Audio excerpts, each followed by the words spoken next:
Will ChatGPT drive a tech bull market? I'm Jason Kelly, and this is Your Investing Questions Answered by Jason Kelly.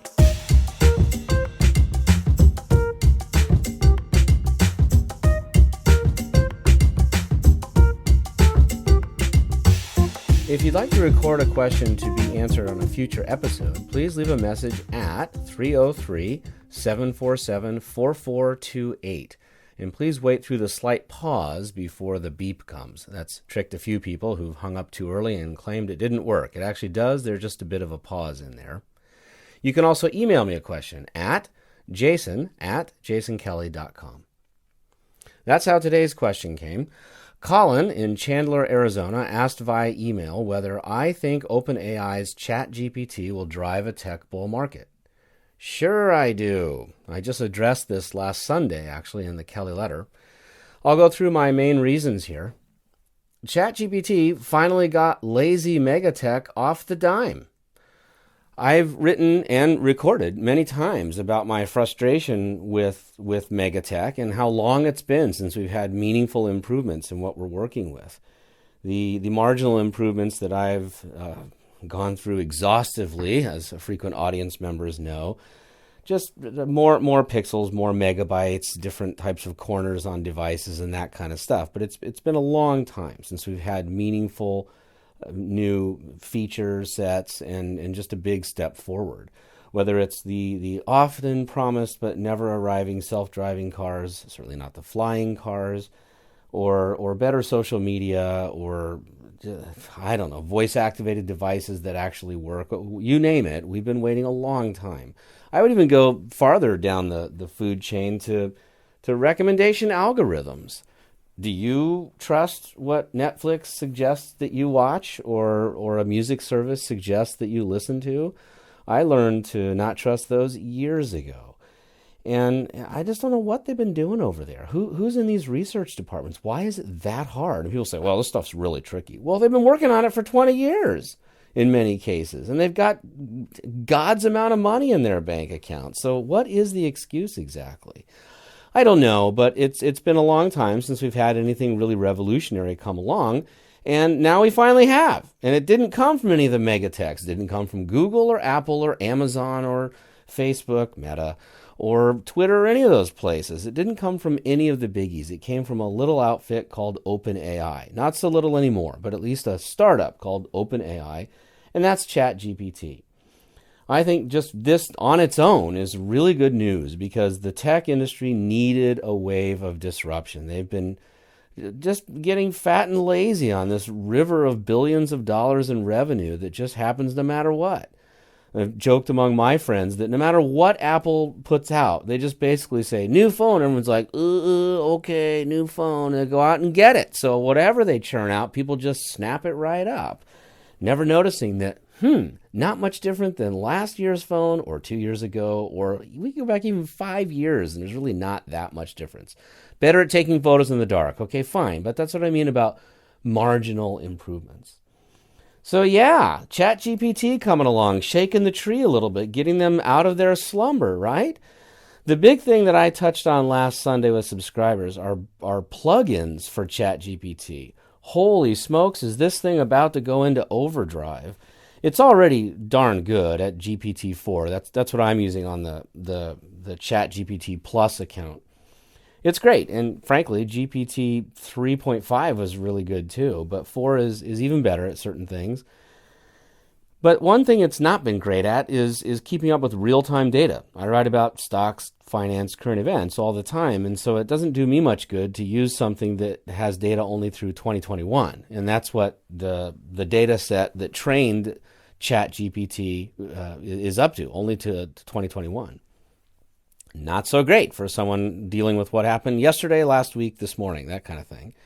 Well, that's all about to change because among many plugins that are right around the corner, OpenAI is going to release a browser plugin where you can just type in your query like you would at a search engine, and it will run the query. And I think it's going to use Bing, so it'll use Microsoft's Bing search engine because those two companies are collaborating, Microsoft and OpenAI, because Microsoft is a big investor in OpenAI. It's how it's hoping to leapfrog Google at long last. So with this plugin to ChatGPT, you'll be able to type in your query. It can browse the internet using Bing for real-time data, the same results you would get if you went to Bing or another search engine and typed in that same query. It will read the results of that query, in other words, visit those websites on its own much more quickly than you could, scrape them for the relevant details pertaining to your query, and then come back and show you a summary of those results in its own original writing. Now, this is just fascinating to no end. It raises so many questions right away. First of all, is this plagiarism? Well, not really. When you think about how a human being writes an article, if I'm going to write about a current event, let's say last Friday's labor report from the Bureau of Labor Statistics, and that's public information, but I didn't create it. I could go to the BLS news release, and I frequently do that. That's called original sources.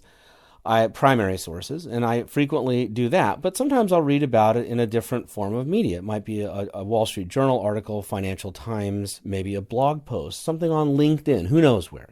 Things get out there, right? I would read those, look over them, and on my own pull out key points that I think are important to my audience. And then I would rewrite those key points in my own words to present to my audience in a more efficient way than if they had to go out and visit all these various takes on that public release. How is that legally much different from what ChatGPT would be doing with this browser plugin? Off it goes. It finds a website, say a Wall Street Journal article. Now, it cannot just copy the Wall Street Journal article, of course.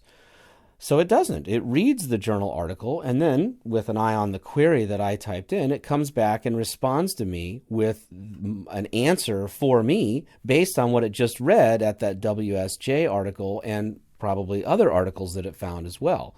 And it can do all that much more quickly than a human being can do, and seems to get around any kind of copyright concerns or originality concerns because it's merely repackaging and summarizing what is originally public information through that government press release. This is darn interesting. Now, it may not be illegal, but it's certainly going to be unpopular with the likes of major media like the Wall Street Journal, Dow Jones and Company, and others, of course, that depend on human beings coming to their websites to consume the information they put out and then, in most cases, click on ads and so on. Wow. So talk about disruptive, right? Not only would people, if this thing really works as well as the demos suggest it will work, it's going to greatly reduce the amount of traffic at search engines and the resulting visits to websites. If I could find out with simple queries like what was the labor report last Friday? And it comes back, says I searched the following top 5 financial news services, and it looks like the labor report basically, here's what happened. The number of jobs, unemployment rate, participation ratio, and sort of the key factors. I could probably even eventually create a template with it. So I could say, all right, ChatGPT, give me my usual monthly labor market rundown using the usual template I give you, which tells it which things are important to me. Boom, it comes right back. That's very appealing to me, very. I would love to shortcut my process of pulling this stuff together in order to get to adding real value for my audience, which is not in regurgitating public news releases. But you still have to acknowledge what's going on. So it might not even be to pass along a summary of what the labor market looks like as of last Friday. It might just be, I need to know that in order to speak intelligently about what our portfolio is doing, etc. It's just an unbelievably appealing research tool. Now, just amazing. I want to read to you a quote from last Sunday's Kelly letter. A little free preview for you freeloaders. Haha, just kidding. Anyway, here we go. From last Sunday's Kelly letter. Quote, if ChatGPT users can do most of what they want without searching Google or visiting websites, the traditional online revenue model is in deep trouble. Google could lose much of its search ad business as well as business from clicks on ads it places outside of its properties. For the first time in 2 decades, it's possible that online will not remain synonymous with Google. You know who dislikes this idea? Google. End quote of myself.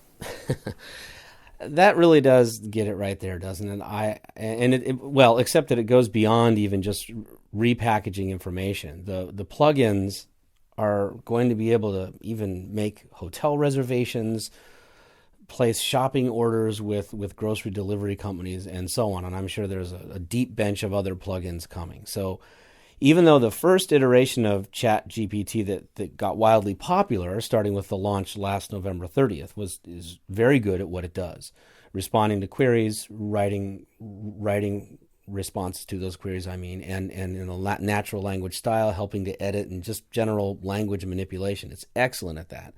But now it's going to go beyond that to use that capability to communicate with the user to get actual things done online, which is just, it's mind-blowing to think about. And it's mind-blowing to consider what an instant threat this presents to the biggest companies we have on earth. I, for one, love it. I love it. I've been so frustrated with these fat, rich guys, these rich fat cats sitting back, soaking up all these billions year after year with just the most minimal inching forward on the innovation front. I am sick of it. I'm so glad that a tornado is blowing through their napping pods and really getting them off the dime and getting going here. That can only be good for the tech industry. And with that, let's move along to what kind of new profits this is going to create beyond whatever new innovation comes along from the likes of Google and others in the crosshairs of ChatGPT's jump in capabilities here. The need for all kinds of support services is enormous. Accelerated computing, data center scaling. I read about new chips that are being developed specifically to power the needs of AI demands. Cloud computing, of course, for storage and processing, and various other AI services. Now, NVIDIA, for one, jumped all over this. From the generative AI page on its website, you can get a sense for how it's making more money on the wave of AI hype started by ChatGPT's launch on November 30th. This is from NVIDIA's website. Quote, generative AI capabilities are taking the world by storm. AI can now summarize text, compose images, write code, and more. Enterprise applications need AI that's customized to focus on their domain, be knowledgeable about their business, and have the skills necessary to accomplish high-value tasks. These models need to scale across business functions and learn as the business grows and evolves. Generative AI models would codify your organization's intelligence. End quote. This is the hype wave of all hype waves. Every company you talk to goes to great lengths to get AI into something that's going to say every single earnings report. Just the companies that seem as far from AI as you can imagine are wanting to get it in there. You would believe after listening to some of these earnings reports that AI is going to make your next sandwich at your favorite restaurant, concoct your next soft drink recipe, including new secrets to be locked away forever. It's going to be manning missions to the moon or figuring out how to man missions to the moon. On and on. It's amazing how much it shows up, And I actually think all the fear articles is helping to drive this because it's just putting the concept that AI is here in front of a much wider audience with entertaining stuff like how it's going to kill everybody on Earth through various means. And I personally dismiss this, even though I know very smart AI scientists have made warnings against this. I get it. But I suppose the following is really for a different type of podcast. It'd be more about a social political podcast, but I'll just give you my quick take on it. The reason I believe most analysts and just most voters, I guess, let's say, most people who have a stake in how policy is made are dismissive of these AI warnings is because secretly we all kind of want AI to shake things up in the social political realm just as much as we want them to shake things up in Silicon Valley. Are you in love with the way politics works right now? Do you like the fraud and corruption and back scratching and all the just the human shortcomings that bog down the whole machine? Wouldn't it be cool to unleash AI into that and just rip the entrenched interests from where they've been stuck for decades or centuries in some cases? Wouldn't it be great if instead of budgets needing to be used up because if they don't use them, they lose them and that kind of crap throughout all corners of government, instead we had a much more efficient thing come along and just demonstrate beyond any doubt that it's possible to work in a more pure fashion. Now, I don't think it's going to be in either extreme. It's not going to be hellish with the robo plague taking humanity out. It's not going to be that bad, and it's not going to be some kind of AI Shangri-La where instantly everything's fixed, nobody works anymore, and we just all sit around experimenting with new yogurt recipes.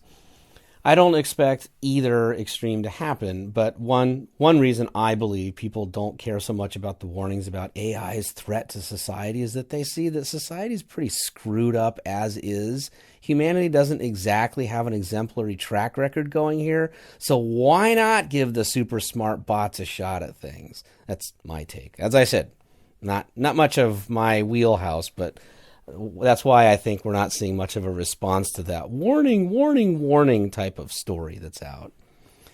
But back to how it's going to drive the whole business here, it just looks to me that as more and more companies are going out of their way to say how they're incorporating AI, that a certain percentage of them are actually going to take it seriously and feel that if they don't adopt some kind of AI function in their business model, they're going to fall behind.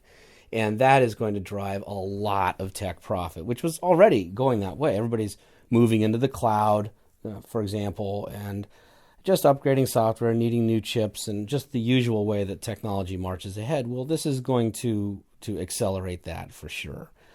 So in these ways, I think this is fantastic to see this disruptive AI wave shake the tech tree and really burst open a whole new potential for an era of higher profits.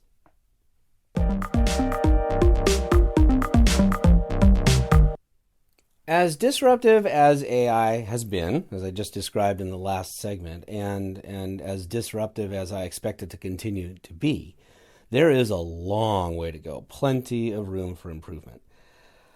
First of all, even just with the current edition of version of ChatGPT, there's a lot it needs to get better at. It fails a lot of questions, even though it's the leader. CNET just did a review of ChatGPT versus Google Bard versus Microsoft's Bing implementation of ChatGPT, and the unadulterated version of ChatGPT at OpenAI's website is the leader, and in my opinion, by far.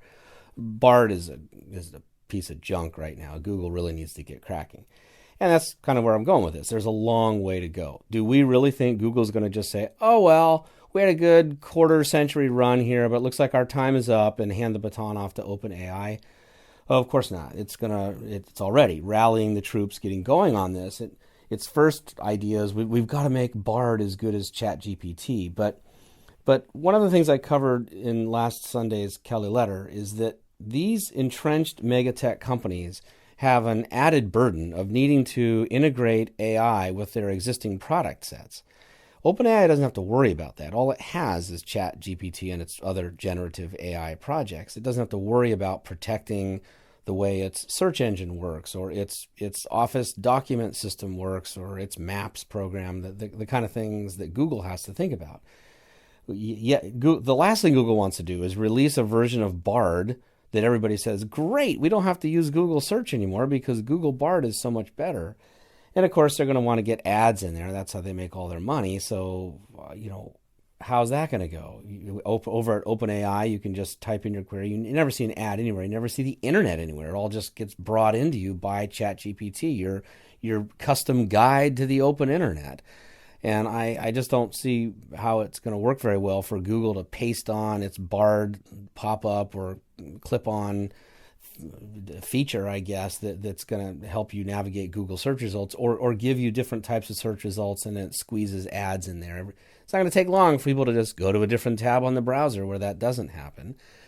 So, long way to go for sure. And I'm sure Google's aware of all this and talking about it and testing it. So it can only be a good thing on the innovation front to see finally some competition for the big kahunas we've been operating around for years now.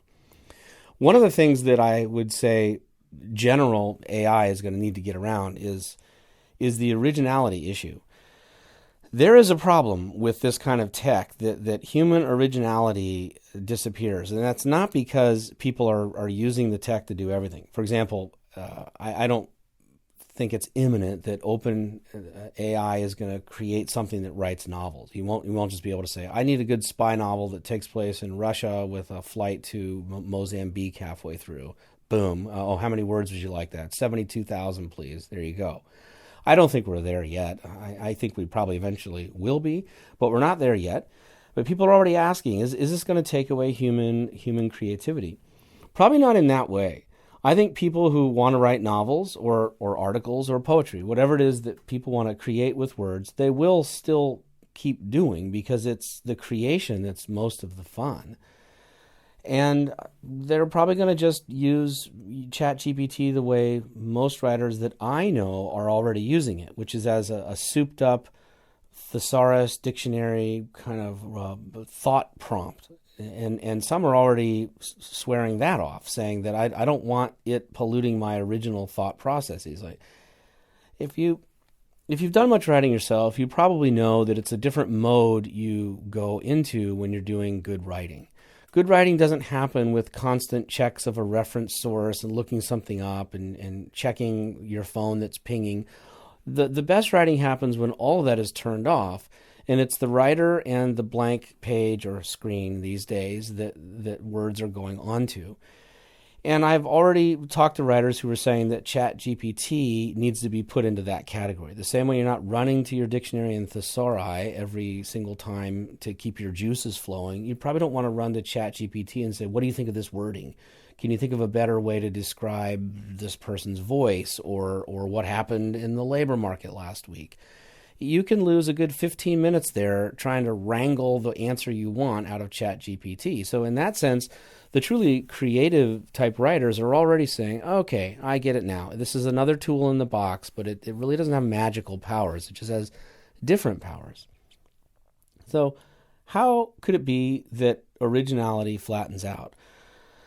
Well, similar to the way algos have gone wrong for us. I touched on this earlier when you're in Netflix and it's recommending a movie to watch and you've probably already learned to think, yeah, let me just go verify that that's really the kind of thing I want to watch, because who knows exactly how it's basing that algorithm. It seems to me that it bases it on, you watched this last week and it has the same actor as in this movie this week, so why don't you try that? Talk about thin gruel on the getting to know me front, you know. Anyway, so there is a chance that AI could go the way algos go, that they get into this loop that detects popularity among products, and then therefore the popular products are in that loop, so it wants to recommend those types of products more, which makes them more popular, which makes them get recommended more, and so on. And we go down this spiral until it's nothing but templates everywhere. We've already seen this in Hollywood, right? How many creative new movies are coming out versus regurgitations of sequels? Iron Man 27 is a lot easier for a studio to make than some brand new superhero that hasn't been road tested and doesn't have decades of popularity in comic books and so on. So we've seen the templatization, I suppose, of the movie industry. Certainly in books. I mean, my gosh, is one romance distinguishable from another? Not easily. And AI could accelerate this trend. I read a nice article about this just yesterday, actually, by Sigal Samuel at Vox. It wasn't yesterday, it was Monday, pardon me. And he wrote that recommendation algos with their you liked this, therefore you might like that approach end up homogenizing our consumption patterns. And by the way, Sigal Samuel is himself a writer. So this comes from somebody who's thought a lot about this and uses these tools such as a generative AI. Quote from Samuel, music starts to sound the same. Hollywood worships reboots and sequels. We all cook the same epicurious recipes and, more worryingly, read the same articles, which tends to be whatever plays well with the Google algorithm, not what's been buried at the bottom of the search results. End quote. Yes, and this could worsen if AI doesn't even show you search results. It just starts giving you the answer that it found by reading the search results on its own, and there you are thinking that that's the whole answer, and it really may not be. And it may be presented in a way that's the kind of bland Wikipedia style of writing that AI seems to gravitate toward because it offers the least odds of offending somebody, which is a a tiny needle hold a thread these days, isn't it? Well, partly this would be a case of most people failing to grasp just about anything. Haven't you noticed that?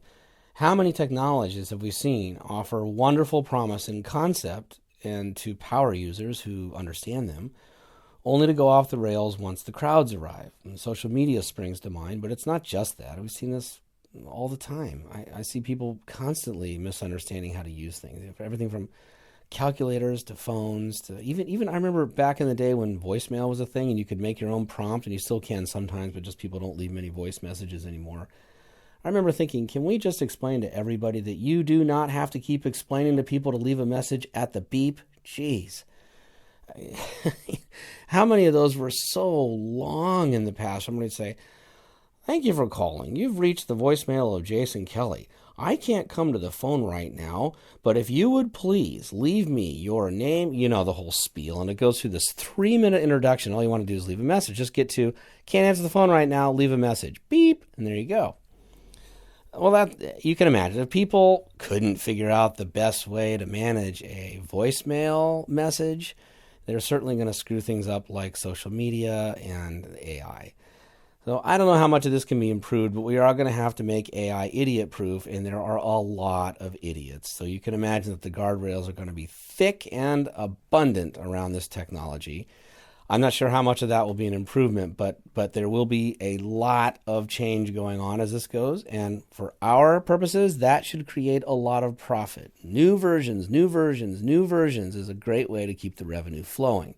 So for investors, I continue to think the arrival of generative AI is a good thing. Will early AI companies be the winners? Not necessarily. Several of my readers wrote to me to say, Jason, you're too gung-ho on OpenAI, which I suppose I am, just in the sense that I'm enthusiastic about ChatGPT, and that's the company that made it. But that doesn't mean I'm certain that OpenAI is going to own the future. I was there when Netscape came out, and it was all the talk of the town. I was actually in Silicon Valley when Netscape came out, and it was the talk of that town. And yet it didn't end up winning, did it? You don't spend much time in Netscape these days, and nobody had heard of Google in those days. I remember telling people I'm using a search engine called Google, and I had to put it in quotes. That's how far back I go in this stuff. And certainly Google beat out Yahoo Search and Hotbot and Lycos, Alta Vista, all those ones for you oldies but goodies out there. So I do recognize that OpenAI may not end up owning the AI business. And by the way, this is the reason that I prefer indexing. If you look over the year-to-date performances through the end of last week, that's the data that I have readily available, we see that general tech rose about 20% in the first quarter, a little bit into last week, so a little beyond the first quarter, but about 20%. And that's about the same as most mega tech stocks. And then the unleveraged funds, of course, did that same amount. And then 3X funds returned about 60% or 3 times that much. And you go down the list of mega tech companies. The ones I focused on were those with a market cap greater than $500 billion. And so far, through April 6th, the leader of that list is NVIDIA, up 85%. And I do think that's in part because of its renewed focus on AI and the fact that AI became the big buzz phrase in media. And second was Meta at 79.6%, and then Tesla, 50.2%. I would say Meta probably got a pretty good boost from its AI focus, too. It seems to be setting the metaverse aside. That didn't go over too well. Even though it changed its name to that, maybe it'll change its name to AI now. And it's been talking about AI and laying people off, so it should do better on the cost front, and then now people like its focus on AI.